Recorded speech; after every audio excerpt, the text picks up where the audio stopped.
There's a 52-year-old guy somewhere in Ohio right now. He makes $94,000 a year, and he drives a 2017 Toyota Camry with 130,000 miles on it because, in his words, it still runs fine. He has a $400 set of golf clubs in the garage that he's used exactly twice. He has about $9,800 in credit card debt that he's been carrying for 3 years. But here's the catch. He also maxes out his 401k every single year without fail. He doesn't trust the stock market, but he's in it. He doesn't trust his employer, but he's been there for 11 years. He's paying his mom's prescription copays and his daughter's car insurance. Ask him how he's doing financially, and he'll squint and say, fine, in a way that absolutely does not mean fine. That guy is the entire Generation X economy in human form. Today, we're going to talk about why generations behave so differently with money. And if you've ever looked at a Gen Xer in your life and thought, why on earth are they like this? Stick around. We are about to unpack one of the strangest financial psychologies in modern American history. Before we get into the math, let's look at the reality. Gen X is structurally and measurably different from every other living generation. This isn't a personality quirk or a vibe. This is what happens when you take a group of human beings, drop them into the worst possible economic conditions at the exact wrong ages, and then ask them to fund their own retirement using a system originally invented as a corporate tax loophole.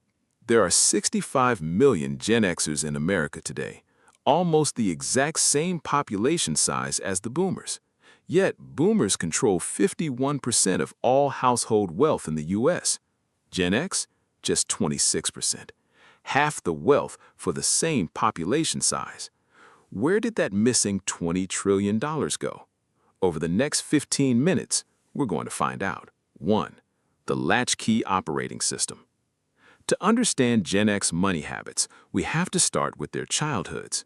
Gen X was the first generation in modern American history to be raised on mass scale without parents around. Between 1960 and 1980, the divorce rate doubled.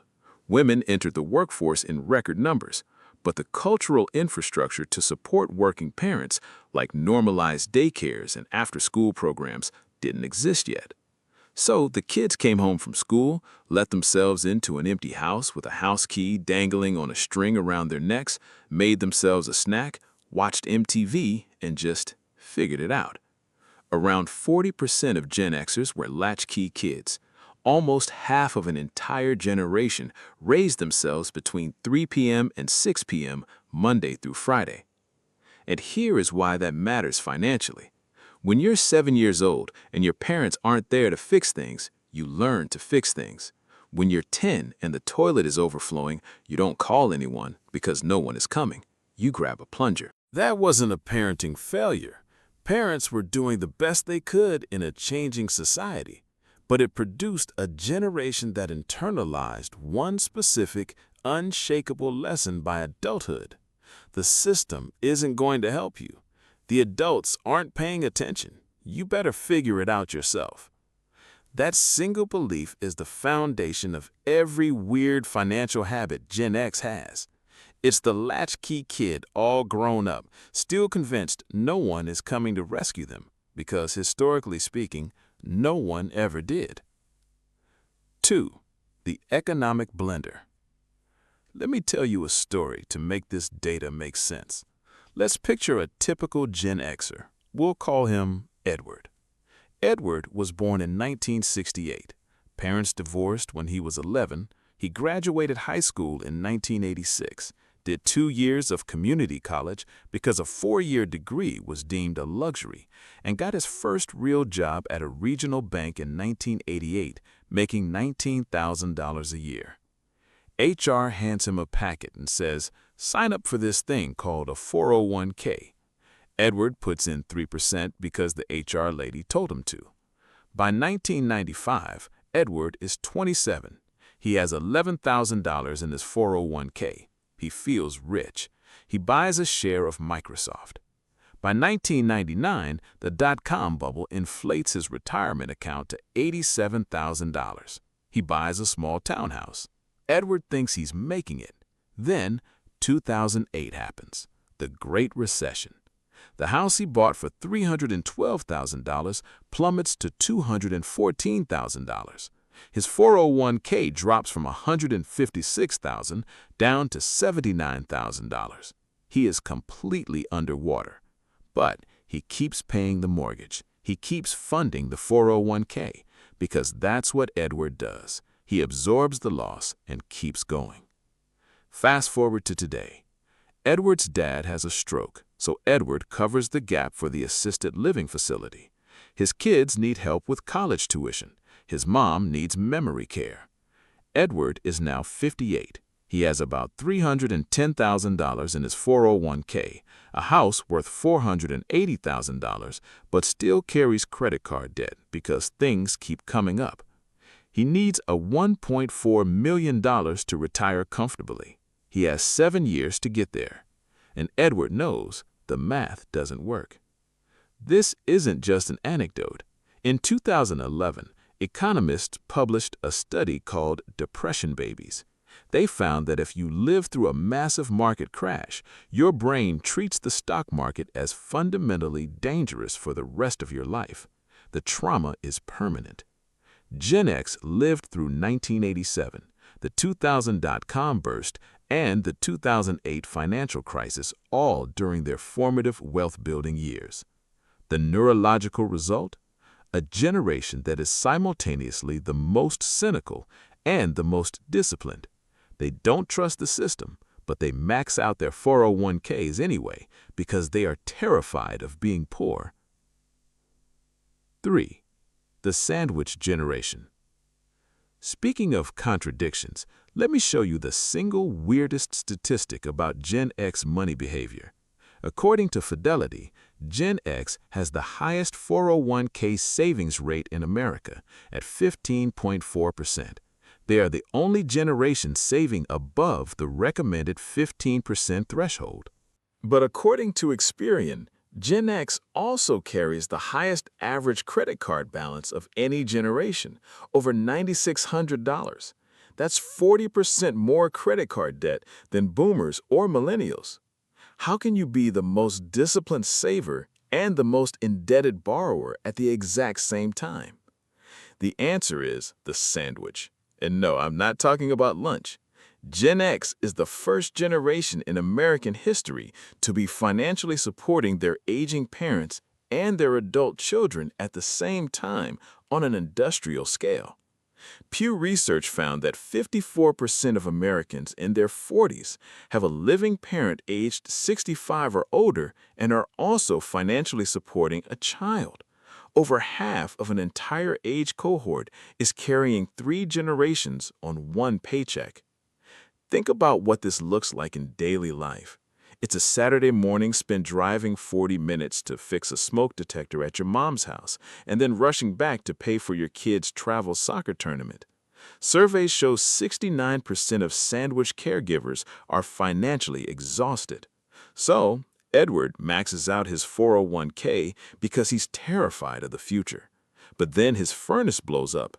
The $2,300 bill goes on the Visa because his cash is entirely tied up in his retirement, his mom's care, and his kids' tuition. The credit card debt isn't a personality flaw or a sign of bad budgeting. It's a math problem. It's what happens when you ask one paycheck to do the job of 3. And because of this, 24% of Gen Xers end up taking loans out against their own 401ks to manage family emergencies and the cost of living. They saved the money. They knew not to touch it. They touched it anyway because they simply ran out of options. 4. The Great 401k Betrayal. Now let's talk about the structural decision that screwed Gen X harder than any recession ever did. Historically, retirement was a 3-legged stool: a company pension, Social Security, and personal savings. You worked at a company for 30 years, and they paid you a guaranteed income until you died. That was the deal. But in the early 1980s, the deal changed, and nobody told the workers. In 1978, Congress passed a tax loophole called Section 401k, intended as a small bonus perk for executives. But soon, corporate executives realized something massive. We could just stop giving people pensions. We could make workers save their own money in the stock market instead and dump all the risk onto them. Between 1982 and 1995, corporate America quietly dismantled the pension system. Today, 56% of boomers have a pension. Only 14% of Gen X does. Edward's dad worked at a plant and got a guaranteed $2,400 a month for the rest of his life. Edward will get a balance sheet that he has to manage, stress over, and hope he doesn't outlive. Even the guy who invented the 401k, Ted Benna, famously told CBS News that the system had become a monster and should be blown up. Gen X feels this intuitively. They walked into the workforce under one set of rules, and by the time they hit 40, the rules had changed mid-game. 5. The bimodal generation. And conclusion. Here is the final piece of the puzzle, and it's a number that will blow your mind. Gen X is not one financial group. They are two distinct groups occupying the same generation, representing the largest wealth gap within a single generation in modern history. The median Gen X 401k balance is around $67,000, but amazingly, 60% of all 401k millionaires in America are Gen Xers. How can both be true? Because there is the Gen Xer who saw the writing on the wall in 1995, didn't trust anyone, aggressively saved, and built their own escape hatch. They have $1.2 million and a paid-off house. Then there is the Gen Xer right next door who did exactly what society told them to do. They bought the house, funded the 401k, took care of mom, sent the kids to college, and ran out of margin. They have $58,000 and they are panicking. The difference isn't luck or inheritance. It's whether the trauma of that latchkey childhood produced a hyper-controlling saver or a quiet conformist who just tried to survive. So the next time you see your Gen X parent driving the exact same Toyota Camry for 15 years while their friends lease BMWs, that's not them being cheap. That is a person who watched their mom get laid off in 1986 and never trusted a paycheck again. When you see a Gen X boss refuse to take a vacation, that's someone who watched the dot-com bust eat their first career and decided never to assume their job is safe. Gen X isn't weird about money. They are the exact predictable output of being put into an economic blender for 40 straight years and being told to come out smiling. The fact that they are still standing, holding up both their parents and their kids is honestly incredible. If this video helped explain why the Gen Xer in your life acts the way they do, send it to them. Send it to your Gen X parent, your older sibling, or that friend who has been quietly carrying the weight of the world for 15 years. They deserve to know they aren't crazy. They're just doing the math. Hit the like button, subscribe for more deep dives into behavioral finance, and I'll see you in the next one.